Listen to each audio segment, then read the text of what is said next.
Assalamualaikum warahmatullahi wabarakatuh. Salam sehat sejahtera untuk para subscriber dimanapun anda berada.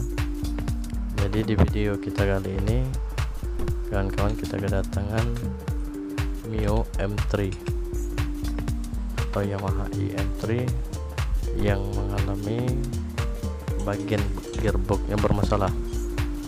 Jadi di sini bagian gearbox bermasalah, yaitu bearing-bearingnya mengalami kehausan dan juga gearboxnya juga mengalami kehausan. Tetapi di sini yang akan saya bagikan tutorialnya adalah nomor-nomor atau seri bearing yang ada pada bagian gearbox pada motor IM3 ini. Di situ sudah ada kertasnya yang sudah saya catat, kawan-kawan. Nomor-nomor bearingnya bisa teman-teman lihat. Pada bagian gearbox M3 ini, yaitu nomor-nomor bearingnya ada nomor seri 6201, 6301, 6303, 6204 dan 62/22. Saya ulangi lagi, kawan-kawan. Jadi nomor seri pada gearbox ini 6201, 6301, 6303, 6204 dan 62/22. Oke, kawan-kawan, lanjut pada proses pemasangan.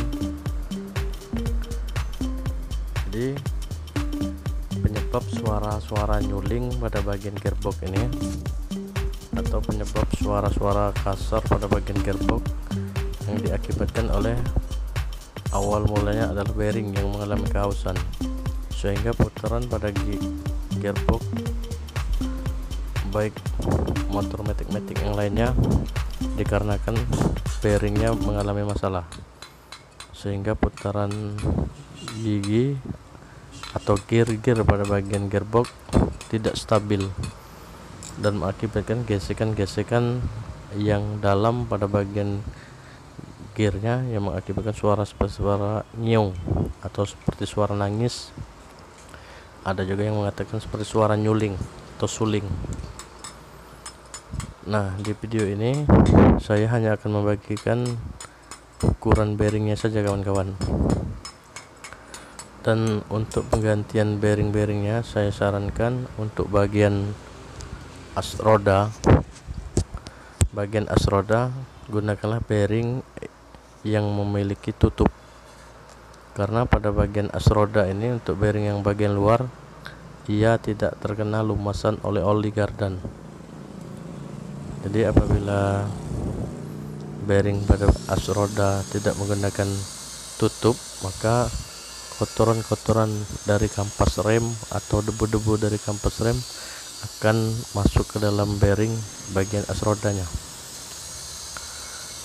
dan akan mengakibatkan bearingnya cepat haus.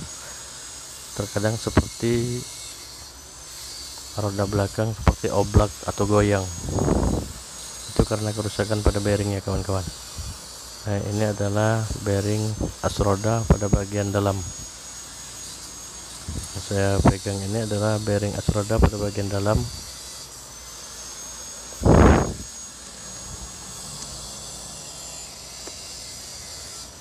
Lanjut pemasangan, kawan-kawan.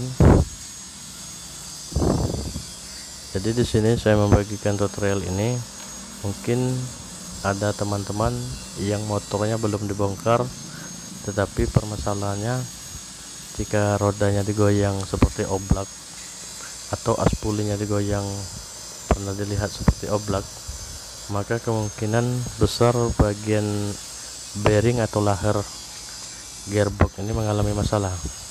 Jadi sebelum dibongkar bagian gearboxnya, kita sudah mengetahui ukuran bearing-bearingnya.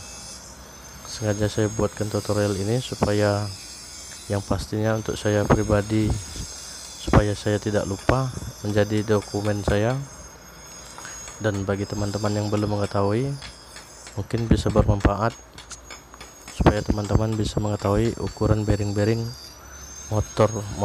motornya, atau baik untuk para mekanik sepeda motor, supaya kelak suatu saat dapat bongkaran atau ada pasien IM3 yang mengalami masalah seperti saya, maka ia akan mengetahui ukuran bearing-bearingnya sebelum dibongkar untuk mempersiapkan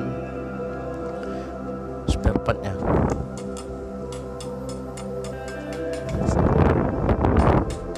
Oke, itulah untuk cara pemasangan bearingnya. Mungkin teman-teman sudah mengetahui cara pemasangannya dengan cara ditutus, dipukul dengan menggunakan martil. Saya rasa sebagian banyak teman-teman sudah mengetahui cara pemasangannya, cuma mungkin sebagian banyak teman-teman belum ada yang mengetahui ukuran bearing-bearingnya. Nah, ini adalah ukuran bearing A10-nya kawan-kawan. Untuk bearing pada bagian dalaman gearbox, walaupun tidak memiliki tutup, tidak begitu masalah kawan-kawan, karena ia akan terlumas oleh oli gardan atau oli gearbox. Jadi untuk bagian dalam tidak begitu jadi soal, walaupun tidak memiliki tutup, tetapi pada bagian gear, tangkupan gearbox, as roda pada bagian luar, nah yang itu kawan-kawan yang ada sealnya, saya sarankan menggunakan bearing yang bertutup. Oke kawan-kawan, itulah tutorial dari saya, semoga ada manfaatnya. Wabillahi taufiq wal hidayah. Wassalamualaikum warahmatullahi wabarakatuh. Salam kuku hitam dari kami Bengkel Cakrawala.